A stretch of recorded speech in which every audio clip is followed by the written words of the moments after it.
This is neither a webinar nor a workshop, but something in between. It's an extended conversation between Karen and yourselves. And I'm going to chat with Karen for about 20-25 minutes. And then you'll have a chance to ask any immediate questions that you have. Then we'll break out into rooms so that you can take the discussion a little bit deeper through talking and listening with each other. And then we'll come back in for another chance to share your thoughts and ideas with Karen.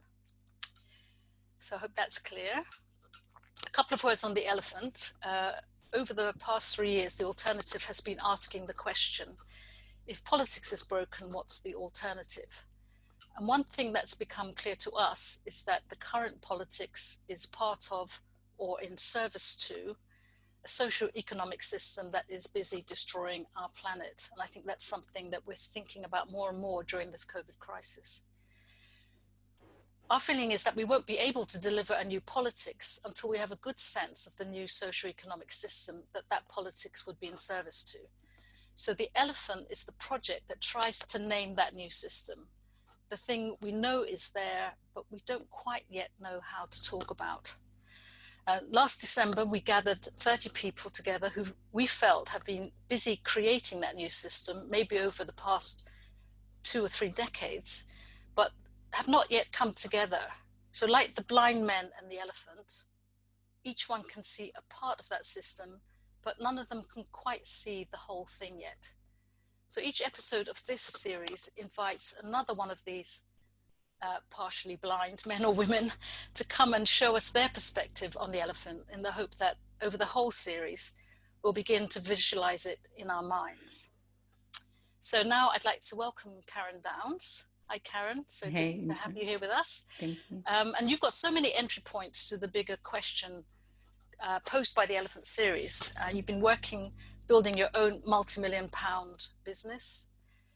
You work as a consultant to huge companies like Virgin and Unilever, helping them to transform their business culture. And on the other hand, you're one of the co-founders of FemQ, that promotes the role of feminine intelligence and the vital importance of female empowerment across the whole world. And that you and I have been talking perhaps over the past year or so. We've bumped into each other in so many different situations.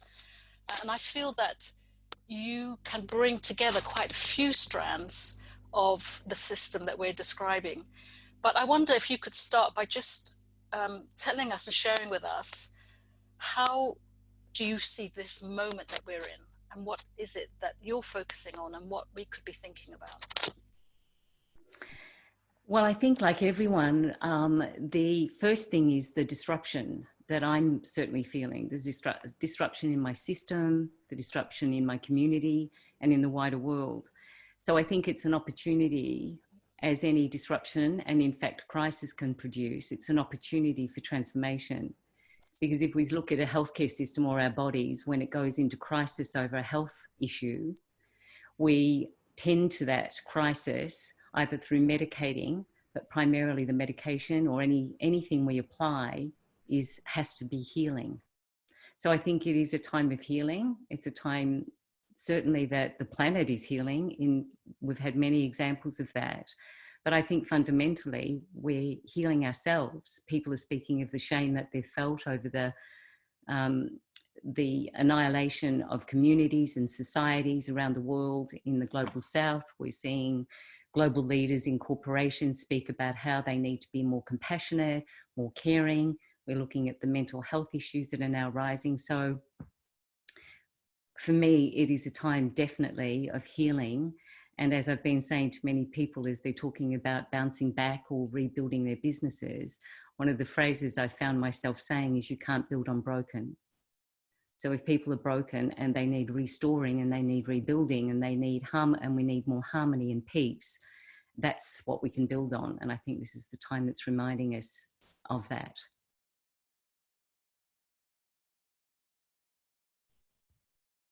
Sorry, Indra, can't hear you.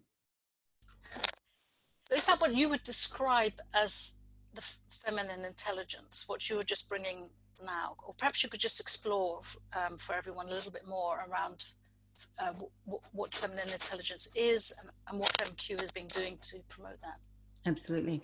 The firstly, thank you for the introduction. And I always notice that when I'm introduced by my accomplishments, I have a reaction to that, because I think what's more important is what shaped me versus what I've accomplished.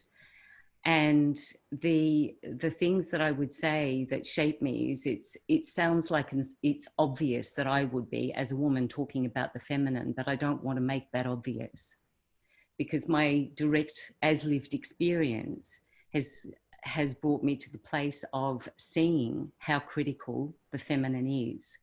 So my business that you spoke about definitely shaped me, Indra, which was back in the 80s. I didn't finish high school. I had no university degree. But what I felt compelled to do was build my own strength. So I became an aerobic instructor, and then I built on how do we look at emotional intelligence, because I started to see that the human system was far more than just the physical representation of it. And that led me in a very early age to studying Rudolf Steiner's work. And it was through Steiner's work and anthroposophy that really shaped my life, because I think through that my learning and my studying, what I came to see is that Steiner had a whole systems approach that I've not seen replicated anywhere since he brought that forward. So for those of you who don't know of Steiner's work, the topic is anthroposophy. He was an Austrian. He was considered a philosopher, an ecologist, a systems thinker. It would now be how we'd describe him. He built the Waldorf schools. He introduced biodynamic agriculture, the Christian Community Church. And my approach to healing really came about through my studies of what whole system healing was about, that he had introduced. And it was at that time that when I was trying to figure out what I was going to do with my life, I discovered aromatherapy. And the reason I'm talking about aromatherapy and building that business is that's the first instance I discovered what my feminine intelligence was as a healer. And I could see ailment and suffering in the world that I wanted to tend to and heal. So I trained actually here in London whilst I am Australian, and I was going to build my business in Australia. I trained here in the UK and went back and built that business. And what I did is, instead of using essential oil simply as a methodology to fix remedies or ailments, or to bring remedy to ailments, I actually saw that the plants had, and trained in, that they had a feminine and a masculine quality. So the plants, if you look at the plants, firstly, the plant system, our natural world, comprises of and is very attuned to healing us. So the leaves on the trees, when they're extracted as an essential oil, they're remedies for our lungs. And this was a lot of Steiner's work. When the essential oil comes from the root system of the tree or a plant, it works on the lower system of our bodies, the intestines, and the blossoms work on the head. So it was very much this relationship to the human system and the natural world that I was very connected to back then, coupled with healing, but not just as a remedy, but I saw it as the restoring my feminine. Because what I started to do was rub my own body down with oils every day. I would anoint my body as the goddesses did. And I think right back then, if I really think about it now, that's when I became an activist, because I wanted to go against the system that had violated women's bodies. And I'd been told that I had to parade my body. But where the nurturing and the nourishment and the feminine came in was how I loved my own body. So I built my business on training, running workshops for 13 years, and literally working with thousands of women in 5 countries to train them to do what we used to call dip, dip, rub, rub. So you would blend your oils in the bathroom every day, and we would encourage women and men to get dressed aromatically every day. So where you started was the ritual of honoring the body as a temple. And that for me was a direct contrast of how I'd been raised in with a very domineering and chauvinistic and fabulous father, but he was all of the things that constituted being a chauvinist and wanting to forged me into being strong and resilient, which he did, and I'm grateful for. But I only knew the masculine.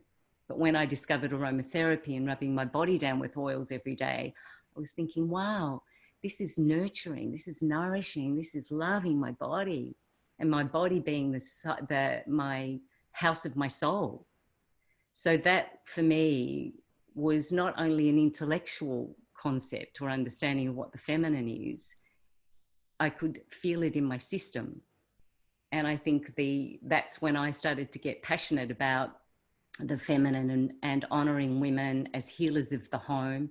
And many women fell in love with aromatherapy through that business because they saw their role as healers. It restored something that had been missing when we used to go and gather plants. The women would go and gather plants and heal the family. So it was an amazing journey to introduce this notion of being healers of the home and the family. So the coupling with, I think, Steiners' work and teachings and my own experience of actually the embodiment of the feminine, of tuning in to my system, knowing that my body was in cycle with the seasons, with the moon cycle. So that's really where the feminine started. And if I just build on that for a second, Indra, I think because the story is more important than, as you said, it was built into a multi-million-dollar business. But how come?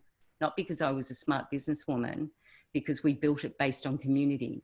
We're a family business. We embraced all of our team members as community. We had vegetarian cooking classes of a lunchtime. We would meditate when we started to work of a morning before we started working. The whole building was filled with candles and vaporizers. So it was very beautiful and very nurturing and very productive. People were active, they were responsible, they knew that we're coming to work every day. We didn't all just sit around and smell oils. We had a business to run. So if I look back, I think now that would be called a conscious business. That's what we were doing, was building consciously the well-being of our community for a prosperous and profitable business. And that's why I know and am so passionate about working with businesses, because I know this can be done, because I've done it. It's not a theory. So I think in that way, at the same time, I think the other thing that really shaped me and had me understand deeply my body and the feminine through my biology. So I don't want to mix the messages. So one of the things I've come to see about feminine intelligence is it's always necessary to differentiate or distinguish. One, we have to talk about gender, because biology and gender is critical to having women treated with respect with their bodies. And we have to talk about feminine intelligence, with which men and women, all genders, have feminine intelligence. It's just that it's been marginalized and disrespected from the human system and from our decision-making and from our politics. Every sector of society has dismissed and marginalized the feminine qualities that we value now in a time of crisis. So I think I'm now speaking about feminine intelligence in terms of context. So I worked for years as an activist. While I was building my business, I worked as an activist, going to India and Bangladesh every year to work with women in the villages on the ground. And I was invited to be part of that organisation and what I was thrilled about is that they introduced this notion to me that instead of being beneficiaries of benefactors, the women and men in the villages of India and Bangladesh could be agents of their own lives, authors of their own lives. So we didn't hand out money. We went and we ran programs to ensure they were educated, girls were educated and women were empowered in their role. We ran a program called Vision, Commitment and Action. And one of the things that I saw in those instances is that broke my heart, and it would take me a month to recover when I'd come back from those experiences, is how women were sold off as child brides. They were continually raped. They were over stoves where they were breathing in toxic fumes every day. They were considered less than the cattle in their family or in their community. They didn't know their birth dates, and so on and so forth. Many of us know those statistics. And what I saw was that when women, and one of the things that the Hunger Project, had discovered through research in the 90s, was that the chronic persistence of hunger, so I'm not talking about famine, which is about food, but the chronic persistence of hunger was directly correlated to the subjugation and marginalisation of women. So when women were empowered, girls were educated, and they had a choice to make about their lives, their mortality rate went down and their communities started to flourish. And that's what made the difference. So I became very interested in what's the feminine factor, or what difference does the woman in a community make? And, you know, many phrases were used, like if you teach a man to read, you teach a man to read. If you teach a woman to read, you teach the family to read. So that's not a fact. It was just through the research what was established, well, what was going on in those villages. Now I am speaking in context in those communities, in those countries. And that's why it's necessary to not let go of the gender conversation, because we could not have a conversation in those villages about feminine intelligence. It's not relevant, it's not appropriate, it would be demeaning, and it's does not serve those women who are violated or diminished every day. But we can have a conversation in our communities, and depending on where we're situated, about feminine intelligence and how critical it is to foster these new qualities, to foster this awareness in our businesses, in politics, in every form of leadership. So I think the fact that I had worked with those women, but also become a mother myself, and in becoming a mother, I actually took on all of the principles of Steiners' work, and all my friends still laugh at me because I had goats in the back garden so she didn't have to drink cow's milk. I soaked silk cloths so she had silk over her bassinet. There was no electrical appliances for the first 6 months of her life in the house. If the house had to be vacuumed, my husband would take my daughter out walking. So I was extreme in operating the principles of Steiner and how he wanted and encouraged the child to grow its constitution and its system through its natural human functioning, versus the implosion that we can get from the digitization and electricity and all of the other things. So I was very rigorous with that. But I think somehow that gave me this real sense of conviction. I think it's one of the times in my life that I lived so true to, this is what I believe and this is what I do. And I think that's one of the things that's happening in our human system now. We have what's called cognitive dissonance, where we believe one thing and act another way. We know that women should be empowered, and we know that the feminine exists in Mother Nature and we should respect and honour. But so much has happened to degrade those systems and to violate women and the feminine. So I think that's the point we're in a crisis of all of these. That's a fantastic integration of all these different streams, Karen, and also you know, a whole system view that you've just described there. And you know, maybe as a woman, I can just hear what you're saying, and it falls so naturally with me, you know, that I can hardly find a question for it. But perhaps can you share some of your experiences of working in business, how your feminine intelligence and how this holistic logic that you're sharing with us today, how it runs into barriers, or you know, what kind of experiences have you had in business where I know that you do your work? How do people resist in a way what you're saying, or how can you perhaps tell us some stories of the difficulties of being able to share this holistic view, which right now, you know, especially during this COVID crisis, seems like a really natural fit for the way we should be looking at the future. But before we can go easily into that, for me it's too easy. I'm ready. I would just go with you into that space now. But I'd like you, if you could, I'd invite you just for a moment to dwell on what are the barriers. You know, how do people resist what you're saying? You know, how does it actually appear in business differently from the way you're describing? I think, to be quite honest, Indra, and I don't know if energetically people can feel it on the call, and you know me, I've got a very strong masculine energy. So I've also had to manage that because I can be a force to be reckoned with. And I'm grateful for that because it's served me well in many, many different situations. And because I've developed a very strong masculine, I have to watch that I don't use power over, because I can do that. And so the work I've done on myself, because I think firstly, the feminine can be very manipulative in its shadow side. And I think women are. And I think we use that because we don't know another way and we haven't been trained in another way. So we do that to seduce or be seductive in certain environments. So I think that has done a huge disservice to us, quite honestly, in business. I think women have either powered through and adapted to the masculine and so competed and been aggressive, or they've appeased and been seductive to make their way through the system. And I think the either or has gotten us into trouble. I think there hasn't been really a recognition of how important both are.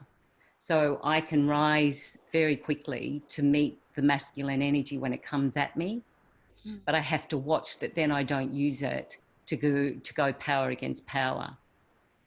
And that for me has been a tough lesson, because I used to think that's what was needed. So when I sold my aromatherapy company and I went into business as a consultant, I went from oils out of plants, and I know many of your listeners in your audience would not like to hear this, but I went into oils out of plants into oils out of the ground.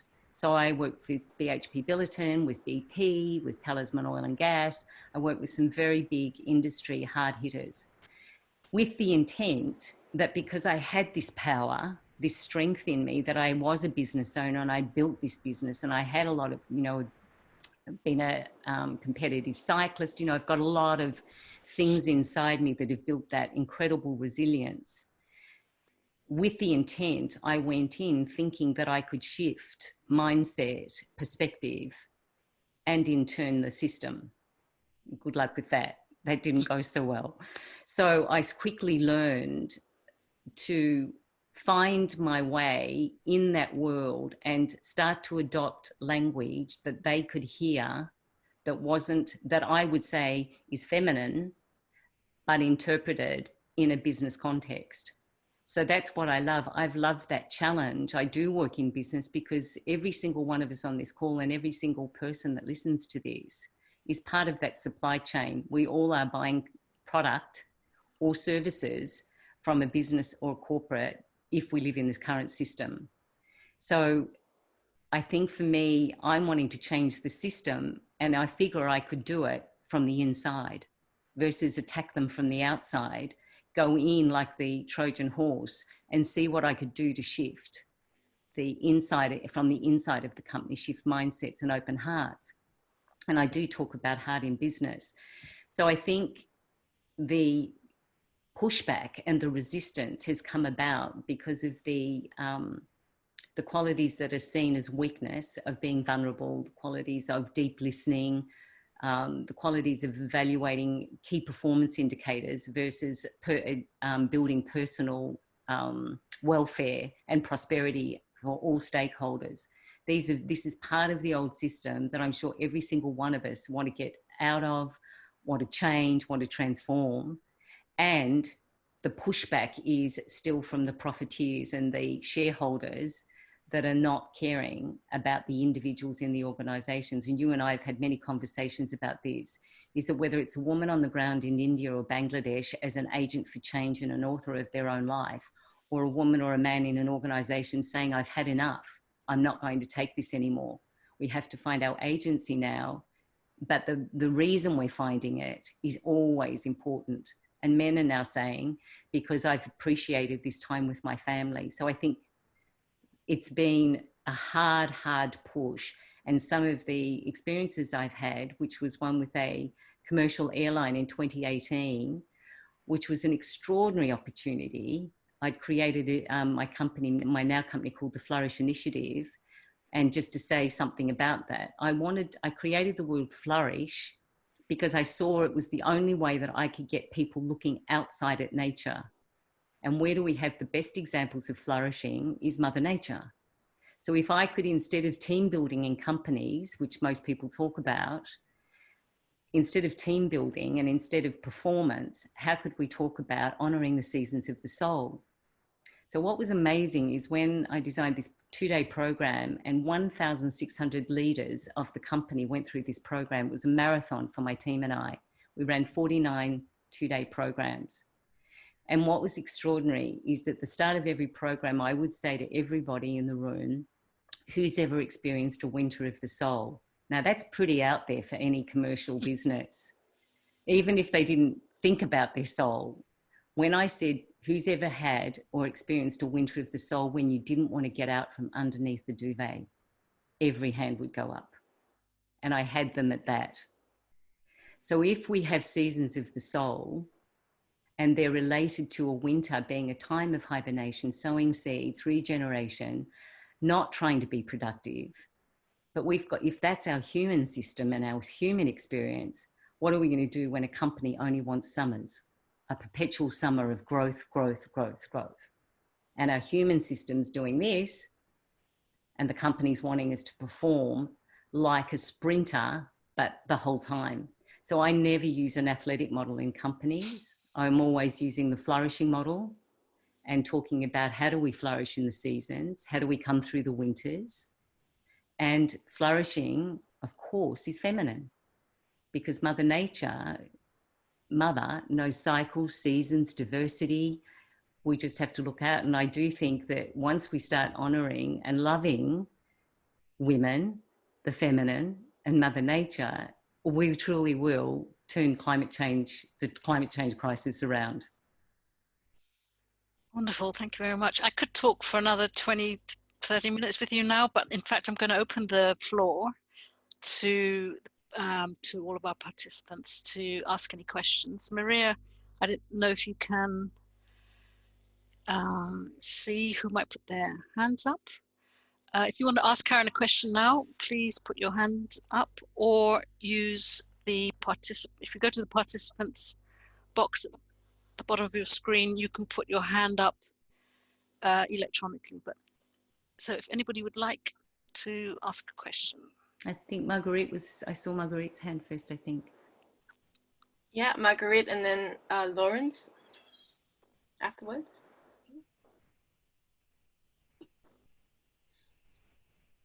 Hi, thank you, Karen. That was very interesting.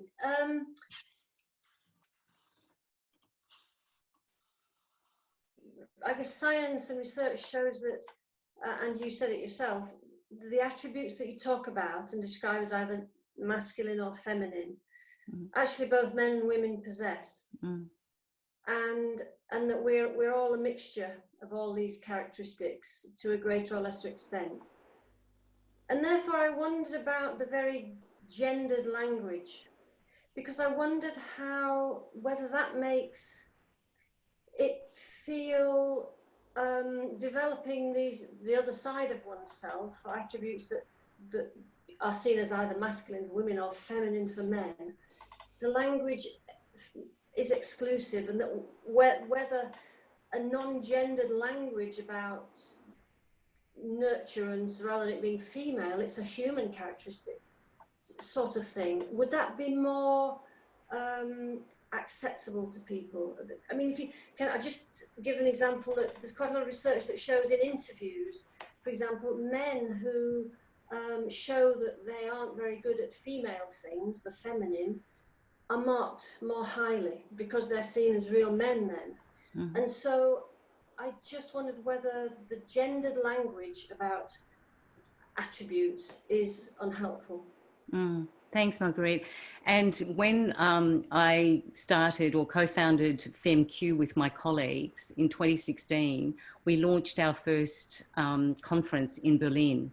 And many people had opinions about and feedback and gave us their judgments or opinions and as you're doing now, feedback or questioning the term we used. And one of the things that we saw is that, and certainly from my experience in the Hunger Project, and I'll go back to that experience, one of the most profound questions that still lives in me today is, if you're looking at a system, or you're looking at an environment, or you're looking at a human being, it either has integrity as a system or it lacks it. So, for example, let me use it in an engineering term: integrity from the perspective of workability. So if a bike wheel is missing a spoke, it would be out of integrity. So I'm speaking about it in that context. And in the context of the human system and what we see in the world right now, what I see, and the Hunger Project taught me, is going into those villages, not what's wrong or what has to be fixed, what's missing that, if provided, would cause a breakthrough. And I really want to encourage people to consider that question, because it's, as I said, it's one of the most profound that I continue to ask myself. What's missing that, if it were provided, and can I provide it? So I look into the human system, and I look into the work I've done and my life experiences, and what's definitely missing is the feminine. And the reason I have to talk about it, because it's still undistinguished. It's not, I said to a stockbroker recently, he said, what are you talking about, the feminine? What about those qualities? And I said, let me ask you, when you go to work, can you express compassion for your colleagues? Can you express care for their well-being? And he said, absolutely not. And I said, well, where do you get to express that as a human being? And he said, with my family. And I said, could we say that what the system isn't allowing you to express is certain qualities, but what would you name them? He said, oh, well, definitely. And he didn't say female, he did say feminine. He said, and I said, is it like working with one hand tied behind your back? Imagine that. And he said, it is. And he said, I don't have permission to bring any of my heart to work. And my wife does that everywhere. So I think it's still early days. I absolutely appreciate what you're saying, Marguerite, but I still think it hasn't been distinguished sufficiently to say we can integrate the whole, because so much of it is missing. We still have to name it for what is missing.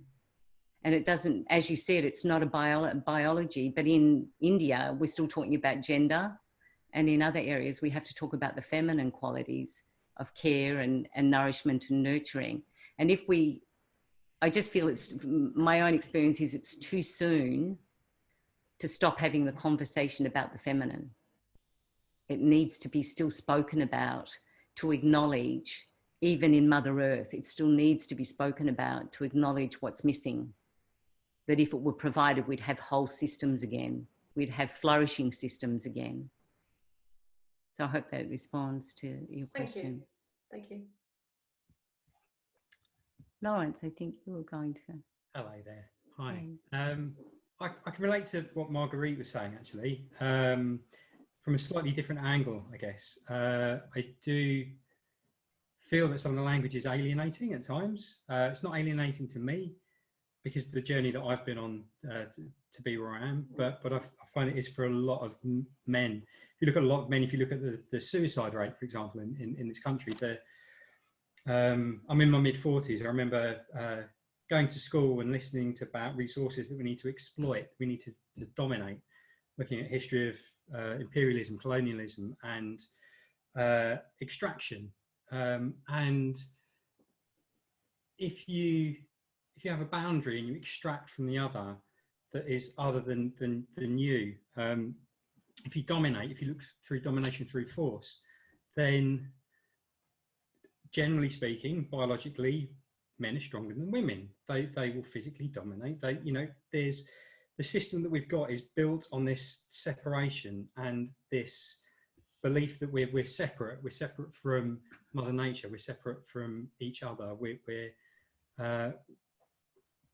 We're conditioned to push and to force. And with what you were saying earlier about the seasons, the cycles, I can so resonate with that. So I run a social enterprise.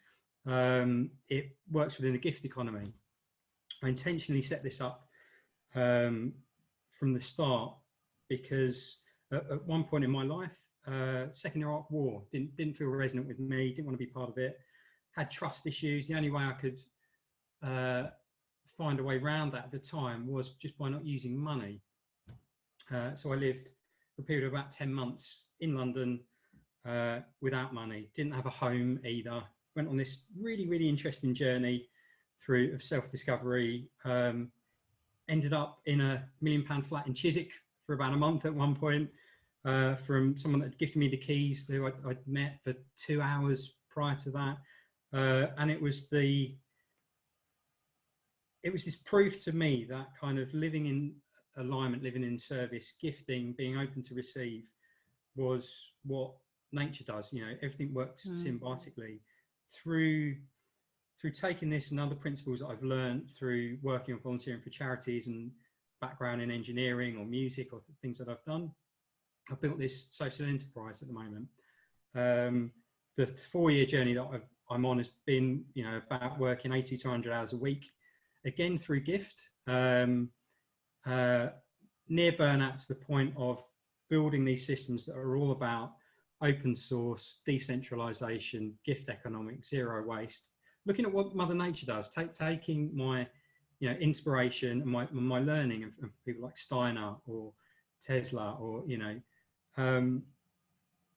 and then we locked down on the 16th of March. I contacted all the local hospitals, said we've got this stock, we can help. I letterboxed all the so 68 flats where I live with a letter saying I've closed my social enterprise, don't know for how long, but if there's anyone vulnerable that needs help, please call on me, whether it's to get shopping or for counsel or for anything like that. My business brain started going, where are the financial markets going? Where's transport going? What's going to happen off the back of this? To get some insight, to forward plan, to look at how I could support my volunteer team. And then I just collapsed. I spent about 2.5 weeks in bed. My body had pretty much given up. And then I thought, okay, I'm building this business, which is about stewarding. I know that I own none of it.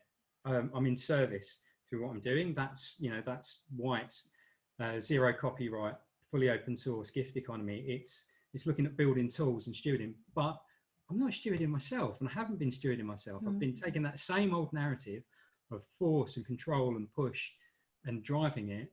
And then obviously that comes out in my work when my volunteer team is starting to burn out, or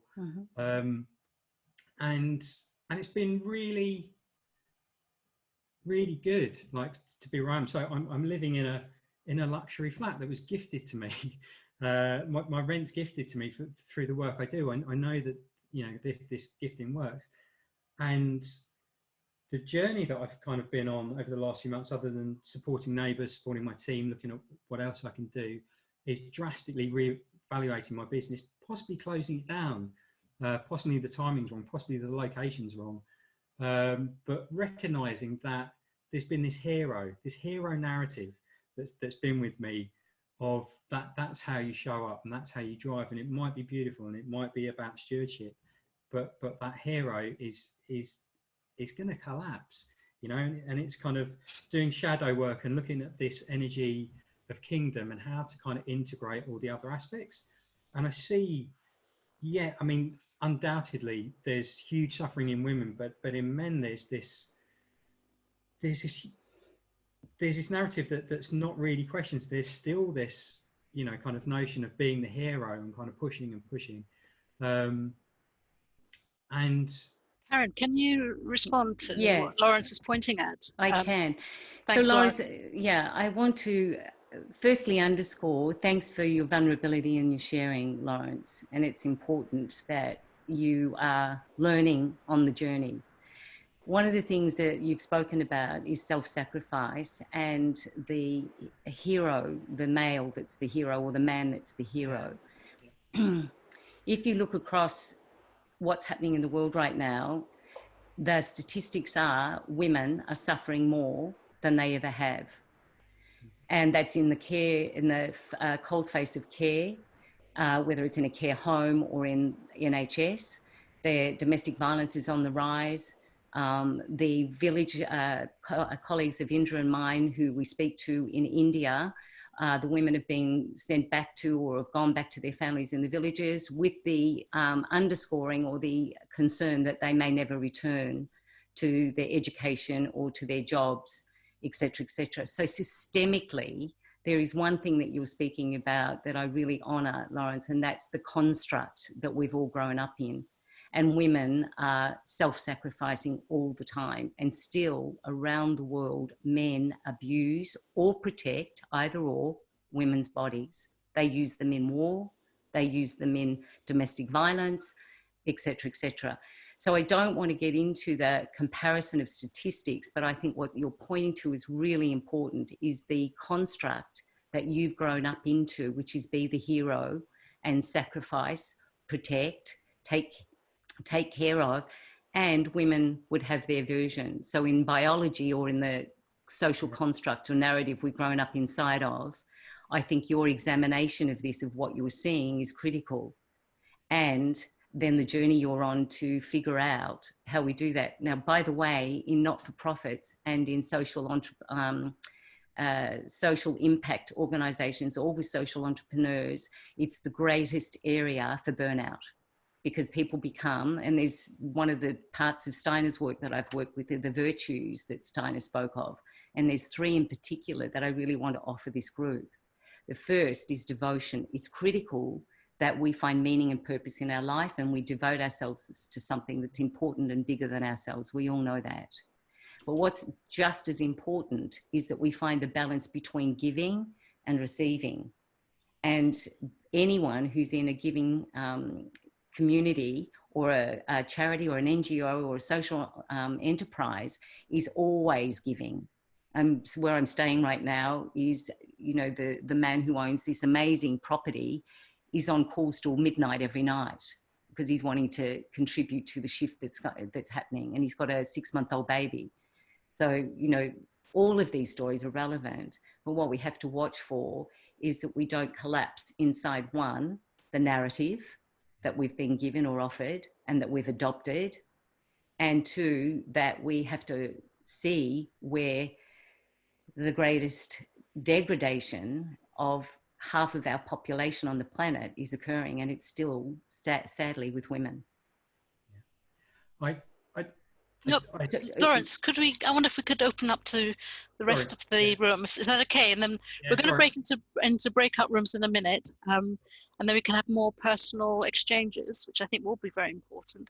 But is there anyone else in the room with a question for Karen before we go into the smaller spaces? Pat, I think you had, did you have something you wanted to ask?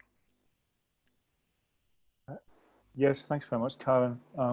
Wonderful presentation. I suppose the very short question I'd want to ask is, what are the top 3 practical things that men can do when they're in an organisation, or they're in a company, or in a situation that will immediately change the feel of a place, to have a balance between masculine and feminine? I mean, one small example is I occasionally do media interviews, and I now ask, are there any women on the panel? And 50% of the time there isn't. So I say, well, come back to me when you at least get a woman on a panel, or ideally parity, or at least, but don't come to me with a room full of white men talking about stuff. So that's like one small, we now call them manners. But are there any sort of, and then the other one is the idea that you can't, about cognitive diversity, you can't really make a decision in a room full of men. Any decision that's made in a room that excludes 50% of the planet, over 50% of the planet, is ridiculous. So do you recognise those, and are there any other ones that are just maybe just for men to grasp?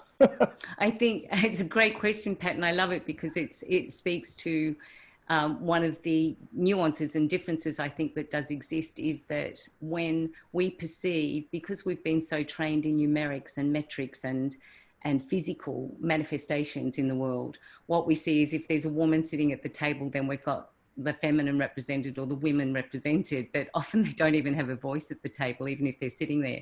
So I think the first thing I would say, and I often would encourage, is to start the conversation. Any meeting, in my opinion, should start with a shared understanding of where people are emotionally. Because if people are not fit emotionally, the decisions they're going to make, the concerns that are on their mind that are preoccupying any capacity they have for an intelligent conversation or contribution is going to be diminished because they're already concerned about something that's going on in their personal lives. So I'm always rallying for that one simple thing that leaders can do is start by understanding where your people are at. People speak about compassionate leaders or that that's necessary, but no one knows how to build compassion. No one knows what to do. I gave one of the leaders I was working with, we did this exercise of looking at the qualities that he needed to develop.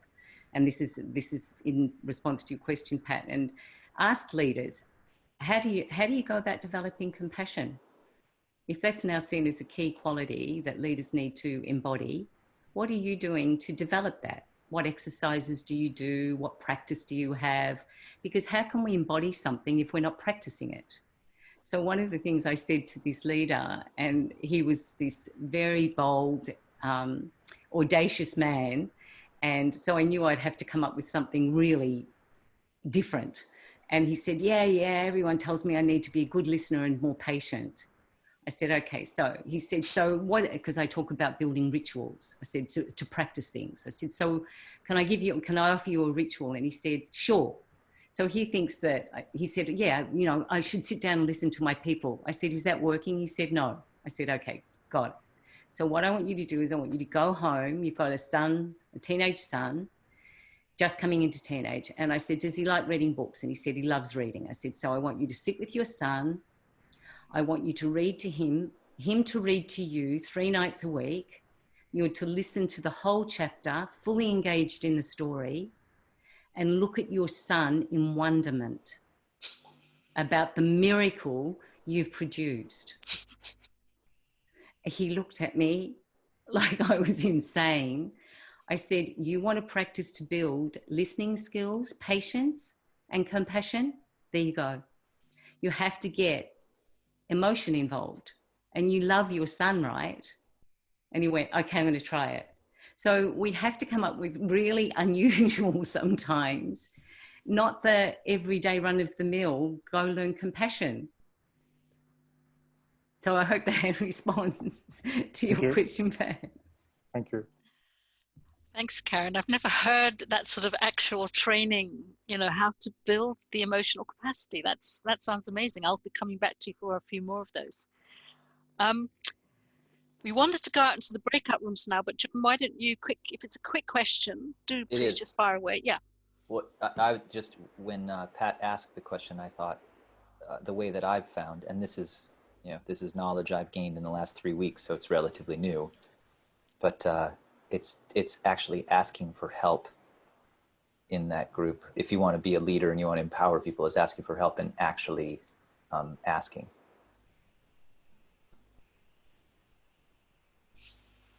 Thank you. Thank you. Okay, now, so Maria, I'd like us to break out into rooms now. I've seen your question, Lucy, as well. If you could take that into the room with you, and if we haven't explored that, perhaps you can ask again at the end. Is that all right? In the meantime, we're going to break into small breakout groups and just discuss amongst yourselves what you've learned from Karen. How does it make you feel what Karen's brought to the table here? And also, how appropriate do you feel this is this moment now, where a lot of us are thinking about how the system could change as a result of having been through this extraordinary experience of the COVID crisis together? Do you see that there's some opportunity for change to happen? And where does what Karen has said and talked about here impact on that? So I'll see you after the breakout rooms. You'll have 20 minutes. We'll come back at 6:15 and share our thoughts with Karen after that. Thank you.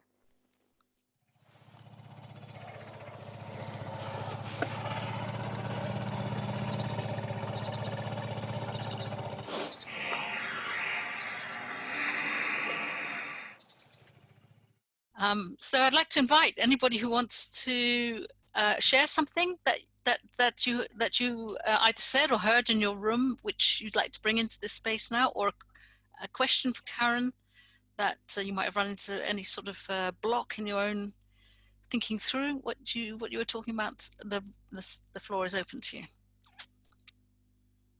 Rebecca, would you be willing to also at some point, I don't want to interrupt anyone else, but Rebecca, would you be willing to ask what you just asked? Because I'd love to respond on it in the wider group. Sure. Thanks. So my memory is now going blank, but essentially there was someone before you though, I think. Okay. I was just going to say yes to Jane because she had her hand up first, and then Rebecca will come to you if that's Right. okay. Okay. Thanks. Yeah. Hi, Jane. Hi. Thank you very much, Karen. So I'm just really, because I do similar kind of work to you, but different. But I'm really curious about how you get in the first place to work with corporates, to bring these ideas in. What's the route in? Because sometimes the resistance is just even not, they're not even willing to go down that route. So I'm just curious about the kind of strategies that you might use to get an in the first place. I absolutely will respond. And if you'd like to take this conversation offline with me, please contact me because I can give you more on that offline. But definitely, I've learned not to push doors open. I want to nudge the open door. So there's many business leaders now that are willing and open to having this conversation. And definitely it's never through a human resources person, and I don't want to denigrate their role, but unless the decision maker of the company is truly willing to shift a culture and make a difference, profound difference in how they work and how they lead, then I don't want to work with them, because it's just, you know, the inclusivity, diversity conversation, and I'm just not interested because it's, you know, what they should be doing versus what they're committed to doing. So I think that's one thing I would say. And the other I would say is I'm now using the Sustainable Development Goals and working with social entrepreneurs in a much more broader context so that it's aligned to their business strategy, and go in with, you know, the Sustainable Development Goals are a great tool we can use now to actually encourage people to be working inside of those goals for the future. But happy to talk to you offline. Thank you. Thanks, Jane, for your question. Ros, I saw that you had your hand up, but can we go to Rebecca first? Rebecca, I can't see you, but I can hear you. Yeah, sorry, I'm cameraless. So my question is around when I'm speaking with someone about these topics and using gendered language. I was curious to ask Pat, because he was in our room, what his reaction was if he's feeling triggered. And to understand what's in that space. And our follow-on question then was, when you are feeling triggered by gendered language being used in this context, what would be a good way to hold space in that conversation to ease the emotion and actually allow it to become a fluid conversation? Oh, great. So I wanted to share a story, and Indra, you were with me when I had this experience last year. I wanted to share a quick story, is that being able to identify firstly that someone's triggered is really important versus just keep speaking. Because once someone's triggered, they're not hearing you anyway. And if they're triggered by the language or the definitions or the distinctions you're using, then it won't penetrate any part of what they're going to take on board, is my experience. Mm. And last year, in a conference Indra and I were in, I asked, I wanted to do a spontaneous workshop. They asked for workshops who wanted to lead a workshop. And I said, I'd like to lead one on feminine intelligence, but I'd only like men to come. And I had 10 men around me. They all said, yes, I'd like to have that conversation. And before I said anything, now it's a very unique situation, I could have done this, but before I said anything, I said, could I please ask each of you what you were triggered by? Because I can feel that your nervous system's up right now. And I can feel energetically, I can feel that in my body. What is it that you're triggered by? And did you come here to argue with me or fight for your cause or fight for your corner? Is this an argument or is this a conversation? Could you tell me what's triggered? Is it because I'm a woman speaking about the feminine, I'd really love to find out from you what it is you're triggered by. And I just sat and I said, because whatever it is, I want to find a way through it. I want to resolve it because I want to be able to have this conversation. Someone said it was because of their feminist mother. Another man said because he was scared he was going to be emasculated and taken his masculinity away. Someone else said he was frightened he was going to lose power and that women were going to take over. It was such an honest conversation and so raw. And we're all left with, wow, what do we do with that? So we didn't have an answer, but by naming it, at least it starts a self-awareness and an identification with what's going on in the human system when we have one small conversation and use one word and say feminine or feminist. So I think having a huge amount of compassion for what's going on in their system, Rebecca, would be definitely, and all I could give was my love and compassion. I had some things to say, but I went, there's back to the healing roots. We have to heal. We have to heal ourselves and we have to move forward. What I'm noticing in your telling of the story is that it sounded like such a powerful moment, like you were doing this with such presence and power, but feminine power ultimately. And it's something that I've often been quite fearful of. So I'm inspired by that and your comments on courage earlier to see how I can lean into that courage and create those moments, because my assumption, my story has always been that that wouldn't work. So thank you for sharing. Thank you, Rebecca. Pleasure. Thank you. Ros, over to you, and afterwards, Lucy, I remember that you had a question. If you want to still ask it, we can do that after Ros. Anyway, Ros, first, over to you. Okay. Hi, Karen. Hi. I really enjoyed your presentation and the questions.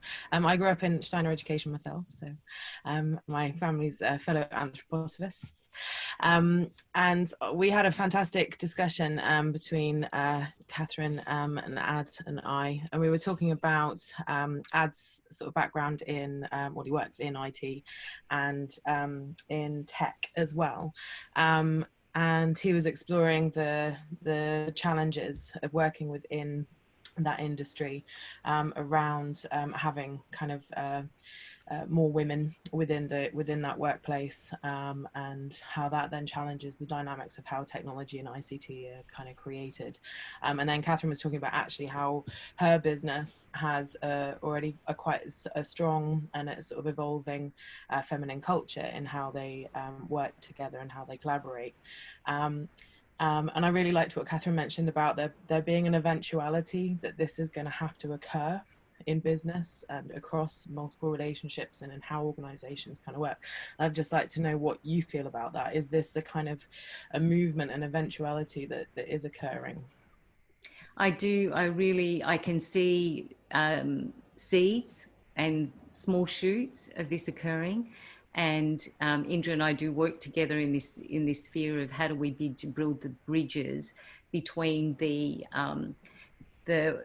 people that are going out to change the system, whether it's the social entrepreneurs or the activists or anyone who holds themselves as an agent for change, working and collaborating with business. I think it's got to be that way, because otherwise we keep fighting each other.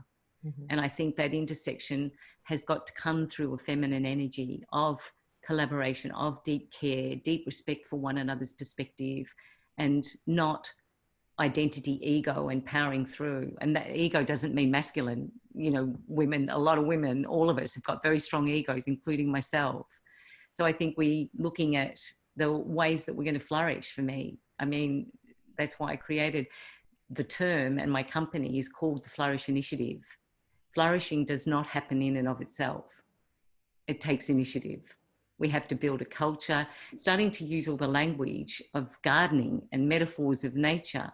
That for me is the only language I can use now. When people say, oh, norming, storming and performing, I'm thinking it's another military term. We've got to change our language. We've got to change our narrative. And so it's more human and more systems orientated. So thank you. Yes, I think we're all going in that direction. Excellent. Everyone on this call anyway. Yeah. And so thank you, Karen. I love that. And Lucy, would you like to bring your original question, or may you have another one? However you'd like to. I've got to go in 2 minutes, and I mean, don't worry. And thank you, Indra. But we discussed it, I think, a bit in our group. And so all I was going to say is, I mean, it was related to the question about kind of triggering, and I was thinking about, my question was going to be, you know, what are we noticing now, you know, through the crisis, when a lot of the norm roles have changed, right? So a lot of men are home having to care for kids and work juggle, the kind of work juggle that women have had forever, really experiencing that. Not all of them, but a lot are. And those kind of blurred lines between, you know, having to deal with multiple things and deal with the emotion of what we're all going through. And I personally have observed some impact of that, and how maybe some men are feeling a bit liberated of the fact that they can express some of the sides that they've had to repress, in the same way that women are, you know, we need to liberate more women to also be able to express sides that they've had to suppress. So that's my little note of optimism. But I'm sorry, I'm going to have to disappear to get my kids now. But thank you. Thank you, Lucy. Thanks so much for staying on. That was a lovely contribution. Thanks very much, Lucy. So we've only got a couple more minutes, unless anybody's got a burning question. Just some final words from you, maybe Karen. Did anyone have a question? Oh, okay. Oh, is that John? Was that a question? I only always have 1,000 questions, but we'll take them up another time, Karen. No, we've got 2 minutes, literally. If it's a small one, please throw it in. Let me try to do something that I never do. This was wonderful. Thank you. Thank you, John. Brilliant. Thanks, love. So I think what I'm, firstly, thank you so much, Indra and Pat and Maria, for having the conversation. It's always one that gets activates people, triggers people, and I'm still questioning why. I'm still wondering why.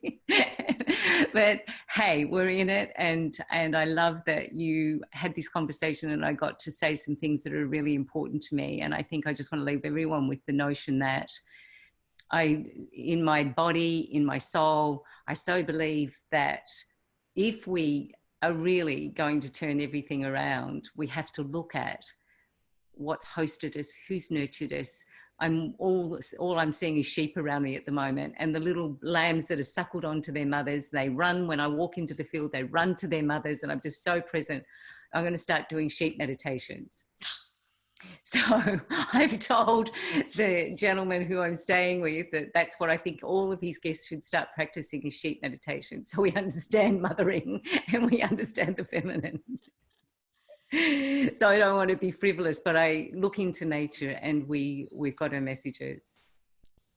Thank you so much. Well, thank you so much, Karen. And also I want to thank you for the last year or so that we've been in relationship during this crisis, in fact, because you've built my aspiration for the feminine over these last few months, especially.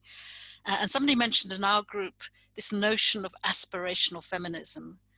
And I think that's a perfect idea to develop the alternative with.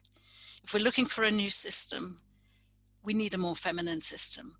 And thank you so much for what you've brought this evening, tying all these strands together. I hope to see all of you again in another Elephant episode over the next few weeks. And really, I think thank you and good night.